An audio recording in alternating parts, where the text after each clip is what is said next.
Alright pare, this is Blitz. And today pare, maiba naman tayo ng style ng video, no? Pag-uusapan natin yung hiwalayang H2O at Mika Salamanca. For sure, nakita niyo rin siguro to nagsisirculate sa internet, no? Na kung saan binivideo nila yung breakup na nangyari sa kanila. And today I wanna talk about it. Magbigay ng mga opinion ko tungkol dun sa in the perspective of dating, no? In the perspective of a man. Ano kaya yung nangyari doon? Ano yung mga sa tingin ko nangyari doon sa relasyon? Ba't nangyari yun? And paano nyo maiiwasan siguro yung ganong klase ng scenario? Kasi hindi malayo, no? Kung nangyayari nga to sa kay H2 na isang malupit na personality, no? Paano pa kaya sa atin ng mga normal na tao? So today susubukan nating i-analyze yung nangyari. And I'm gonna try to give out my opinions na hopefully makatulong din sa inyo, sa dating nyo, sa relationships nyo, pare. Alright? So, let's take a look. I pray for your happiness and your growth. Alright. Pray for your happiness and your growth. So, nagbe-break na sila. Ipag-pray daw ni Mika. Yung happiness at growth na H2. So, makikita ko dito pare, clearly, this is the look of a woman who has lost all admiration and respect for her man. She has lost all attraction, admiration, and respect for her man. Alright, makikita nyo dito, sabi niya, I pray for you. Nakukulangan na yan para dun sa evolution na nangyayari kay H2. So, eto, actually, hindi man talaga ako esports fan, hindi naman ako nag-ML talaga, ganyan. Pero, sinerge ko kasi itong si H2, no? Kasi ang una kong naisip dito, wala, nakukulangan na siya dun sa angas mo, dun sa pagiging, dun sa winner status mo. Right? So, tinignan ko yung profile ni H2, no? Isa pala siya dating top ML player dito sa Pilipinas, no? Napakaangas sana nito. Na, nung naging check niya, naging nobya niya si Mika, nawala, di ba? Nawala ang tinutukan niya, itong relasyon nila. Na ngayon, kumbaga nawala yung ML career niya, kung saan sila nag-umpisa, kung ano yung unang tiningala ni Mika tungkol sa kanya, kung ano yung unang nirespeto niya sa kanya, kung ano yung unang nakakitaan niya sa kanya ng potential, iniwan niya yon pare. So eto yung paulit-ulit kong sinasabi sa inyo, na kailangan yung galingan dyan sa mission nyo sa buhay. You have to focus on your career, on your path, on your mission. You have to be a winner in that. Huwag kang titigil, huwag kang susuko.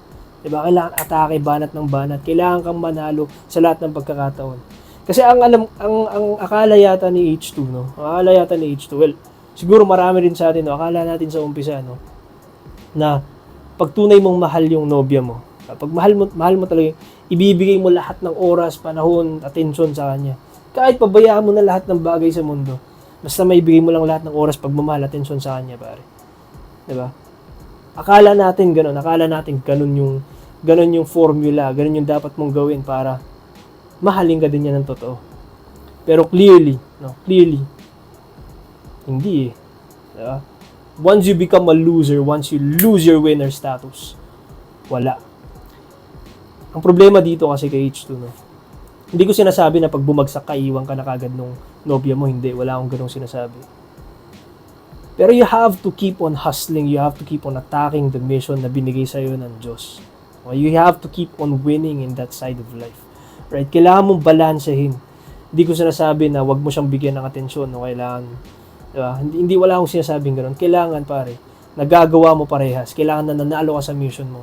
At the same time, naibibigay mo yung tamang atensyon, diba? Naibigay mo yung tamang pagmamahal sa kanya. Yun ang kailangan yung balansehin sa buhay. Hindi po pwedeng, ito lang ginagawa mo, tapos ito wala na. Diba? Ito yung nangyari exactly kay H2. Ito yung nangyari sa kanya, pare. Pinabayaan niya yung mission niya, yung career niya. Para lang tumutok dito sa relasyon at pagmamahalan nila ni Mika. Ayun ang nangyari. Alright? So ito yung paulit-ulit kong sinasabi sa inyo. Put your mission first. Right? Dahil ganito yan eh. Kapag nandun ka sa top, right? If you are one of the winners in society, the value of your love is worth much more. Right? Kaya pansinin nyo, kapag medyo wala ka naman talagang narating, wala ka pang ganito, ganyan, kahit ibuhos mo pa lahat ng pagmamahal, halos walang kwenta yung the love that you're giving, kapag ganun, sa mata ng babae, it's worthless. Mas mataas yung value pa rin ng pagmamahal ng isang lalaki na nandun sa tuktok, na nanalo, nagtatagumpay. Okay? Hindi natin wag niyo sa akin tanungin kung bakit ganun kasi hindi ako gumawa sa kanila. Tanungin niyo kay God, no? Pero, well, swerte kayo kasi binulong sa akin ni God yung kung ano talaga yun. Kaya ako sinishare ngayon sa inyo, pare. Makinig kayong mabuti. Right? Your love is worth more if you are a winner. That is for sure. Kaya you have to keep on attacking your mission. Hindi ka po pwedeng tumigil, hindi ka pwedeng iiwan mo na lang basta yung mission mo, tututok ka. Hindi. You have to keep on winning, keep on attacking the mission, and at the same time, yan, bigay mo din yung pagmamahal para sa kanila, no? And I'm sure, yung pagmamahal na mabibigay mo yan, mas re-respetuhin nila yung pagmamahal na yun. Okay? So, ayun. Mission is number 1. Tuloy. Yun talaga yung pinag-pray ko sa'yo. And pag nag-champion ka, una ako sa papalakpak para sa'yo. Lagi pa rin ako mapapasalamat kay Lord tsaka kay Kuya Doggy na nakilala kita. Alright. Pag ikaw nag-champion, una daw siya sa papalakpak sa'yo. Right? Papasalamat ako, ganyan-ganyan. Okay. So, dito sa part na to, pare. Well, kudos to Mika naman, no? Na you didn't shatter completely yung puso ni H2, no? Kahit papaano naman, hindi mo man siya brinekan na meron ka ng bago agad, di ba? At least kahit papaano naman, you're still giving those kinds words to him. Well, pampalubag loob, no? Kudos naman dito sa ano na to. Pero sa side ni H2, pare. Itong sa side ni H2. Well, alam nating lahat, no? Lahat tayo nanonood, alam natin lahat na sinasabi na lang to para pampalubag loob. Para hindi masyadong masaktan, just to mitigate the heartbreak na nararamdaman mo ngayon. Saka siyempre, natural, diba? Magpapasalamat talaga yan. Kasi nga, yung mga fans mo dati, nung naging kayo, naging fans na rin niya.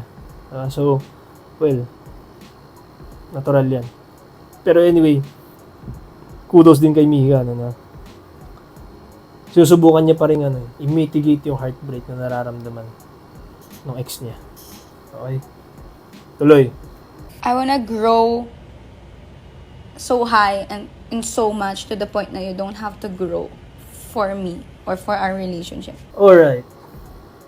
I wanna grow so high. Alam mo pare, ang isa lang ibig sabihin nito. I wanna upgrade so high. I wanna be the best version of myself. Na makakuha ako ng lalaki na hamak na mas astig, mas maangas, mas malupit, mas gwapings, mas mabait, mas mapagmahal, mas maalaga. Gusto niyang mag-upgrade, pare. Yan yung sinasabi niyang growth na yan. Gusto niyang mag-upgrade. Kasi yun nga, di ba? Hindi ayaw na niya kay H2. Hindi na niya trip si H2 ngayon. Right? So, that's the meaning of growth na sinasabi niya. Tingin mo ba, kung mahal na mahal ka ng babae, sasabihin niya yan sa'yo? Tingin mo ba kung type na type ka niya? Kunwari, yung lalaki niya, pinag-usap. Kunwari, si abang sobrang gopings na, kunwari, si ano yan.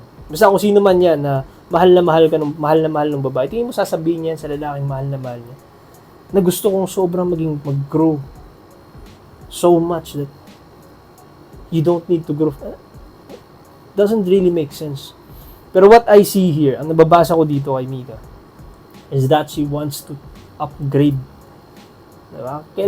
Oras na para mag-upgrade ako ng lalaki. Ganyan. Siguro sa sarili niya, di rin niya aminin, ano? Pero sa subconscious niya, sa subconscious brain niya, yan ang gusto niya mangyayari. I want to upgrade to a better man. Yung lalaki na naaangasan ako, na kinikilig ako, na kinakabahan ako, na nararamdaman ko lahat ng solid na emotion. Ganyan ang nasa utak ng babae na yan ngayon. Right? Kaya niya sinasabi ang growth na yan. Upgrade. Kailangan ko mag-upgrade. Right? Ganyan talaga ang buhay. Okay? Ganyan talaga mga babae. Yan ang ibig sabihin ng growth dyan. Mag-upgrade. Okay? Next. Pero, yun nga. We have to end. Alright. Nakita niyo na yun. She's finalizing the breakup. Nakita niyo na yun, pare? Wala ka man lang nakitang kalungkutan or di man lang nanginig yung boses. Di man lang nangilid, wala ka man lang luhang nakita, di man lang umiyak. Di man lang, parang di nasaktan si Mika dun sa breakup, no? And, well, itong nangyari na to kay H2, no? Sa tingin ko, isa to sa mga pinakamasahol na pwedeng mangyari sa'yo bilang lalaki, no? Kasi alam mo, sa isang relasyon, sa isang relasyon, tatlo lang naman yung, well, may mga resulta kasi yan, no? May mga resulta kasi yan, tatlo yun. Una, yung resulta na pinaka-inaasam natin na mangyayari, pinaka-pinapangarap natin na mangyayari, ano yun? Yung makatuluyan natin yung babaeng mahal natin. Nagkawa tayo ng pamilya, maraming anak, diba? Buo at matinong maayos na pamilya. Masaya abang buhay. Yan yung unang resulta, yan yung top na resulta na gusto natin. Ngayon, kung magbe-break man sila, magbe-break man kayo, no? Magbe-break man yung relasyon, no? Kahit papaano naman sana, no? Mas maayos pa yung nag-break kayo dahil, sabi nung nobya mo sa'yo, wala ka ng oras para sa akin, puro ka na ng trabaho, ganyan. Mas maayos pa yun, no? Kesa dyan sa nangyari na, we have to end, diba? Nakangiti pa, diba? Nakangiti pa nung nakipag-break sa'yo. The chick completely lost attraction, respect, admiration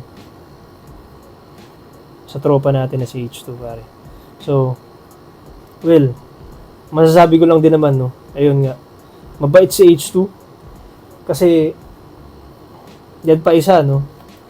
Yung nangyari na yan, na video na yan, itong nangyari na video na to, right?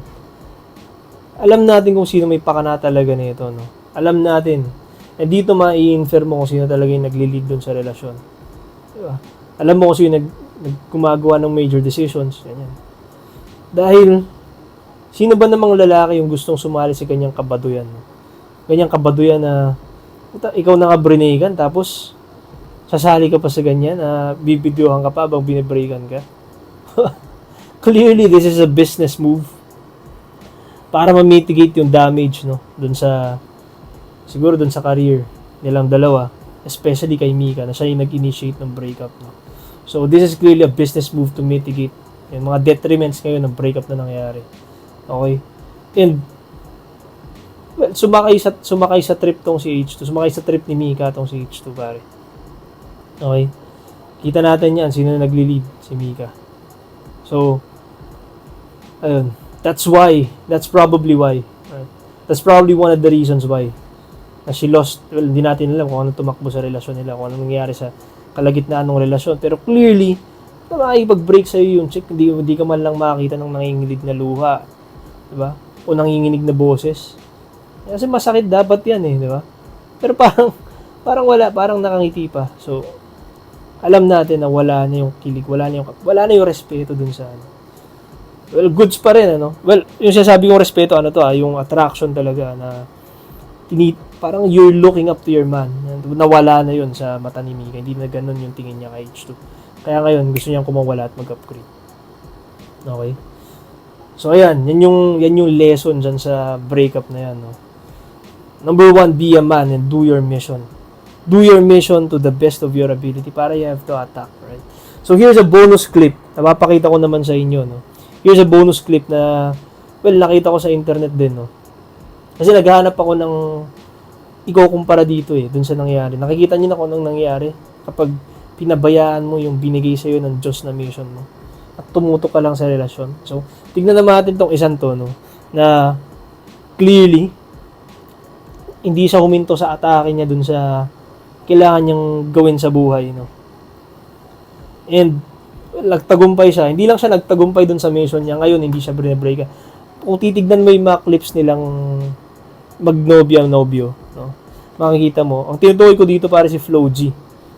Flo G, hindi siya tumigil dun sa mission niya na gumawa ng maayos na rap songs para maglabas ng magandang rap music para sa Pilipinas, pare. Hindi niya tinigilan yung mission niya na yun, no?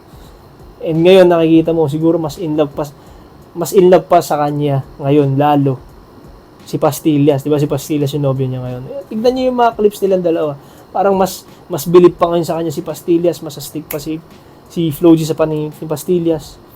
Makikita natin may gwapo ba dito sa dalawa na to, H2 tsaka Flo G. Well, hindi ko sasabi, di man din ako gwapo, no? Pero kumpara sa mga nakikita nating mga gopings diyan sa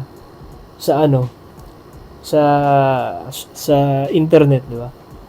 Wala kang makikitang ganyan sa dalawa na. Pero makikita mo yung difference dun sa pag-atake nila dun sa mission nila sa buhay, dun sa path, dun sa purpose nila. Pare. And makikita mo yung epekto nito, no?